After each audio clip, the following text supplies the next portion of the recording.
Hello and welcome to Ula Tea Leaf Readings. My name is Lenor and tonight I'm going to be reading your tea leaves. This is the horoscope for Capricorn. If Capricorn is your solar, lunar, ascendant / rising sign, then this is a message for you. All right, let's get started. And so tonight we have the Two of Discs, which has everything to do with change. Things are changing. All right, let's take a look and see what are these tea leaves going to tell us tonight. And so if you have not subscribed yet, please think about doing that. You can hit that little bell. It'll let you know when the next readings are coming out. It is free to subscribe. Also, if you want to hit the like button or leave a comment, I'd love to hear from you.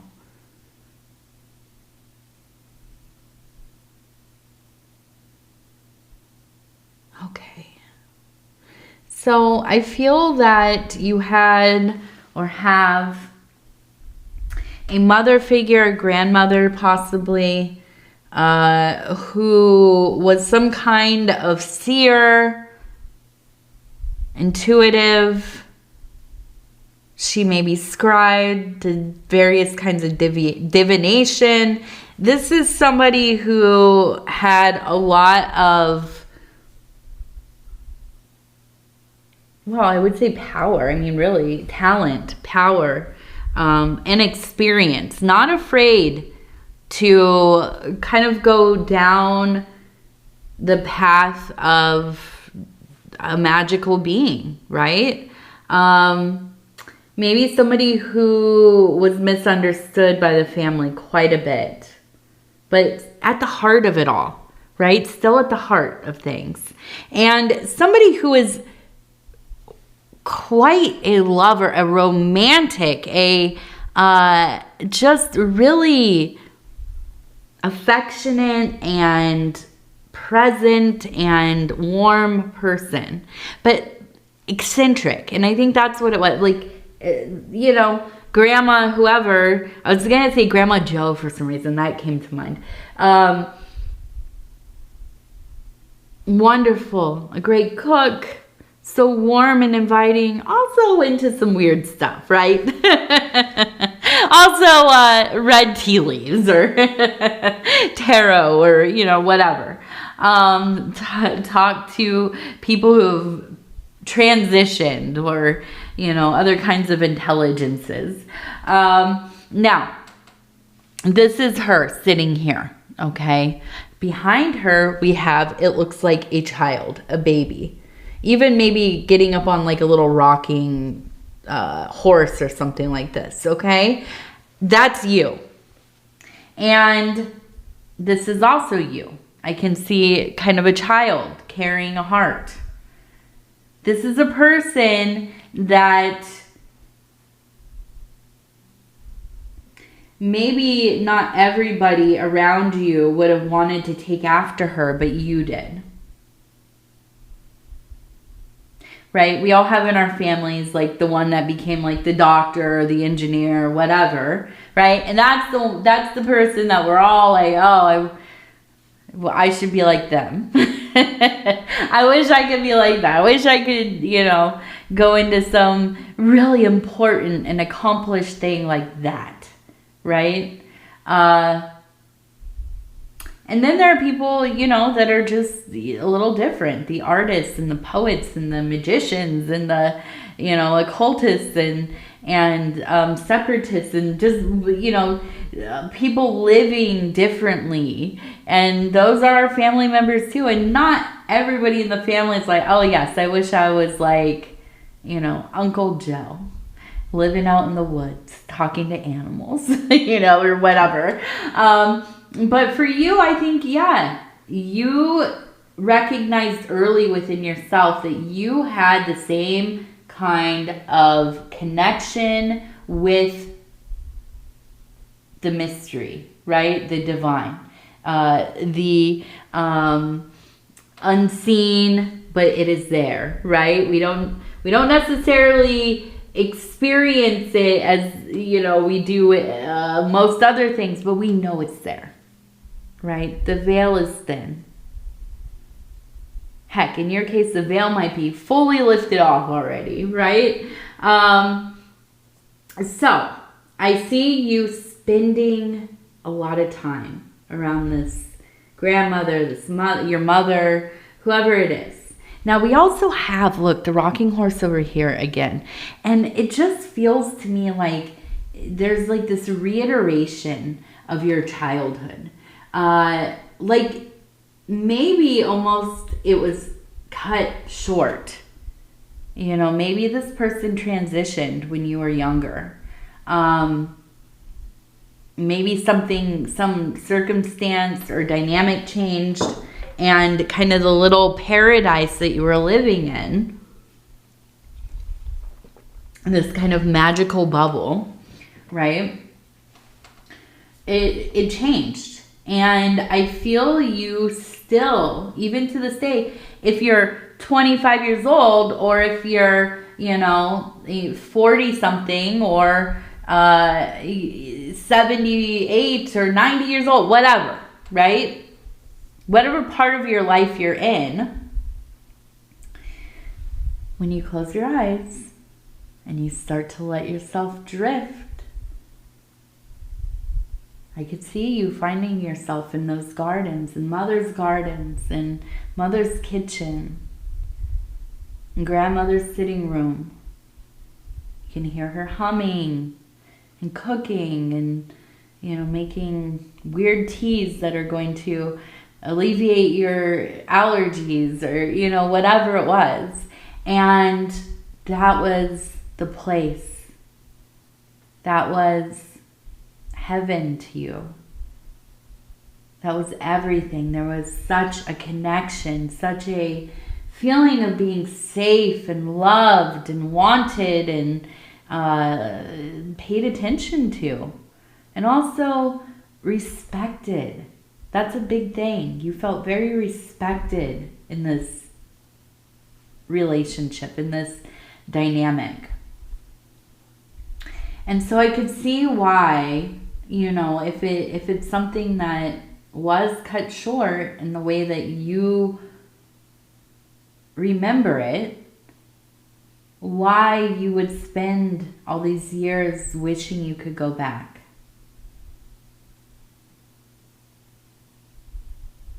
Now, I also see we have a person standing here, okay? And their hand is out. We have a fish right here. So the fish is money, resources. We also have a rooster up here, and it looks like it's maybe smoke, okay? So I almost feel like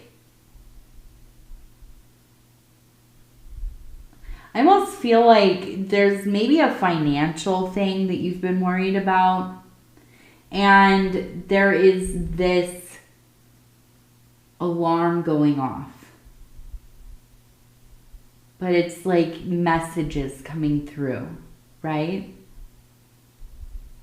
And they're synchronicities, and they're in dreams, and they're just moments where all of a sudden you remember something. It's this person coming through to you. They're trying to reach out to you. And I feel like they're reminding you. They're reminding you of something. Showing you a way. Where can you get to some more stability in your life? And I think that's really what this is about. Helping you find your way towards having some financial stability, but also within the household, within your mundane life. Feeling a little bit more in your power.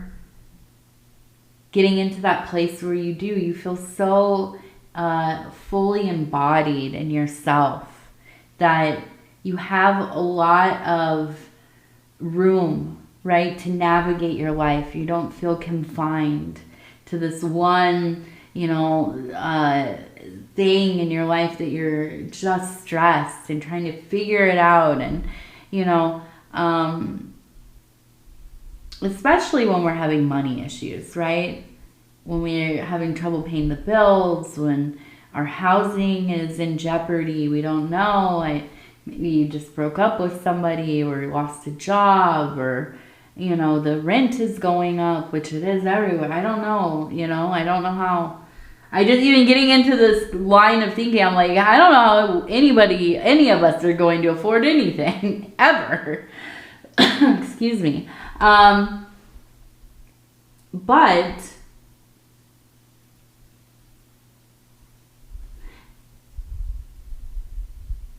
this person, right? It's like you have to remember yourself. Remember who you are. You know what to do. And you will do. As we're talking about this, you already know. You already know. It's something that you've been wanting. It's something that you've been thinking about. And now I talk a lot about people starting their own businesses or finding ways to, make money. I mean, just generally. And I'm not so naive to say, oh, just do what you love, right? That doesn't always work for all of us, right? But finding your skills, looking at your life.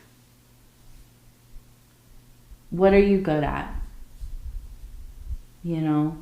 You might be like me, where I'm like, I don't know, I'm not really good at anything. I've waited tables, I've worked in restaurants, you know, I've done some, cooking and stuff, and worked in the kitchen, and those are some of my my abilities.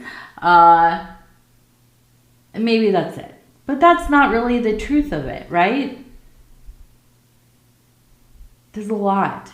I've lived many years. I've dealt with all kinds of people. I've run households, pretty successfully. My own households, I mean. I've been married successfully. So thus far, raising a child, running a business. Within all of these things, all these layers of our life, right? To us, they might not feel as accomplished. And it's easy to be dismissive. But the reality is, there's so many places that we can draw upon. Even, here's something. When I started doing my channel, I was like, I don't even know. You got to make thumbnails and like different visual things, and figure out posts and, whatever. And I thought, I don't know what, but the reality is I've been online for years, and I make memes. I am part of the meme community, various meme communities. And then I thought, well, I guess I'll just try it like that, right? And you find things out for yourself, right? You start to realize, I know how to do a lot of this stuff. A lot of it flows into each other. And this is really the message that I'm seeing come through for you.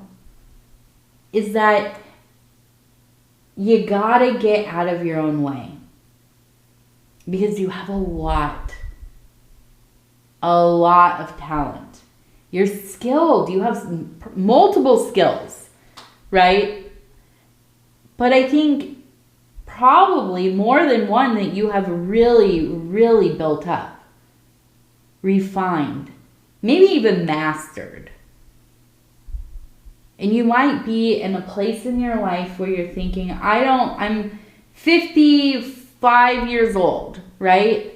I just lost my job and I don't know what to do. There's no jobs. And I'm too tired to figure out, going into a new career or whatever. I'm not ready for all that. I don't know what to do, And I think this happens a lot. There's a lot of people going through this very situation. But the reality is, You have so many skills. And yeah, I understand. We're tired. And it's just, I mean, we're climbing up the dang mountain. We're all doing it. It's just, you know, when does it end? I don't know. I can't promise that it ever does. But what I do know is that we have to get creative with it. We're not living, you know, 100 years ago when one profession was going to get you through your whole life. One job. Can you imagine having one job, starting there and finishing there? All those years in one place. I mean, it seems like a dream and a nightmare at the same time, to be honest with you. But it's just not like that anymore, you know? So you got to tap into those things that you have, those abilities that you have. Start making it up if you have to, you know? Faking it till you make it. You know, there's so many, so many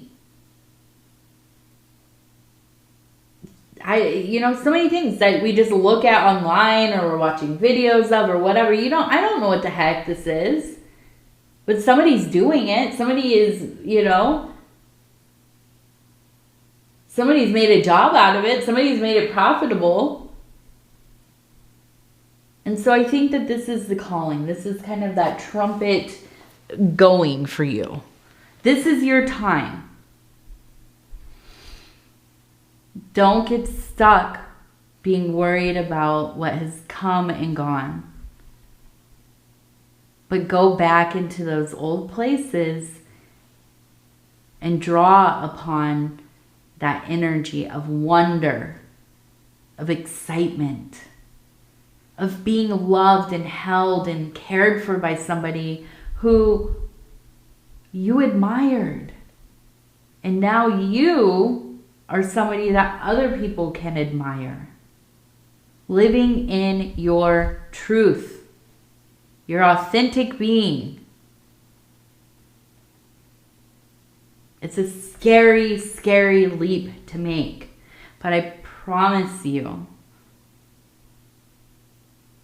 you will go to bed at night and you will sleep. And you will sleep soundly because you know you're not selling yourself short. You're not squandering this life that you have. Now, you maybe aren't going the easy way, but you're going the way that you know you need to. So, let's take a look over here. We have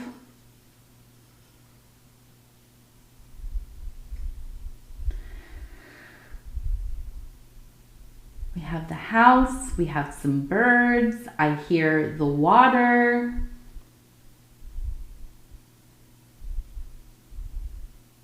There seems to be a draw to large bodies of water coming up here. Going to an island, a beach, the coast somewhere, maybe a large lake. But I see you. You're yearning for the water. A little bit of a reprieve, but not even just a reprieve. It's a cleansing. A feeling that it's like going home to see your mom. You just need that hug. You know, if you went away to college, you'll understand this one a lot. Or even just moved out when you were young, right? Going off to school and then on the, you know, like first or second weekend, going home because you need a hug from your mom, right? And you thought I was going to be this like baller. I was just going to go out there and I'm going to be my own person. I'm independent. Nobody's going to tell me nothing, you know? And then, yeah. And then, yeah, you're like, okay, well, I want to go home because I want my mom to hug me. This is what this feels like, but this is going to the water. The water feels like mother here. And there's something, it's just calling for you. So if you have the ability to go to the water, go. Take that little drive. Plan that vacation.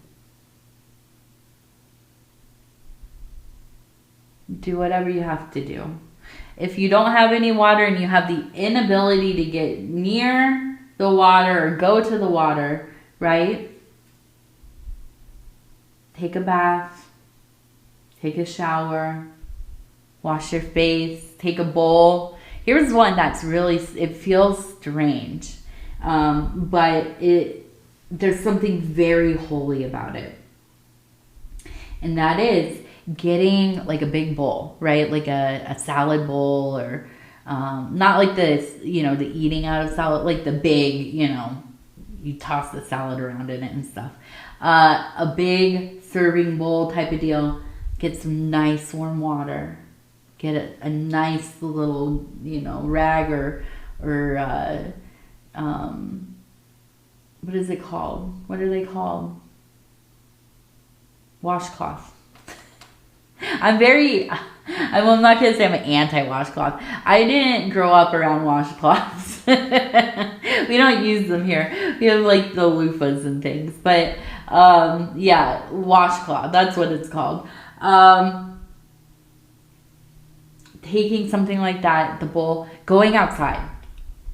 Like take it to the back porch, to your front stoop, to the garden, whatever. Okay? Set it somewhere and wash your face. Wash your face. Wash your hands. Do it beneath the sun. Do it beneath the tree. The blue sky. If you're really brave, go do it at night. Go out there late at night. See how that feels.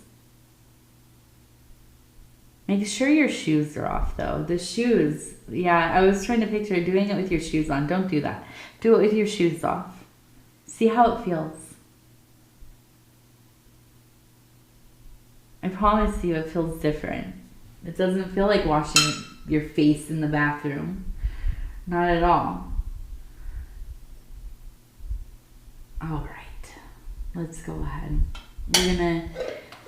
We are going to do, let's see. I didn't do our oracle cards yet. Maybe we'll just do like 3 of them. I just want to see what is the next period of time going to look like for you. Okay, so we'll do 3. And this is how I don't shuffle so much. Although, you know what? Somebody asked me, can you not shuffle? And I said, well, obviously I'm not good at it. That's why I don't shuffle on camera. But I didn't shuffle them after my last reading. And these ones, there's so many of them. See, I don't make it look pretty. Like the tarot readers, they're just like masterful. Shout out to my husband over at Dove and Serpent Tarot. My husband, Paul, he's great at shuffling. I have not ever learned to shuffle well. I'm pretty clumsy in general, though. I just am not good with making things look flawless. So we're just going to pick 3. Let's see what this next time period is going to be like. So we have 1. We have convention. All right, convention. Why are these upside down? Oh, there. This is why I never do. Because I end up doing them, part of them upside down, part of them not upside down. This happened last time. Okay, I'm sorry. It drives me nuts, though. And I'm going to have to go through and fix them. And revenge. Oh, what? Okay. Convention, innovation, revenge. Okay, let's see. We're at what? We're going to do a couple more. I want to see what's going on here. Friendship. Loss. Okay.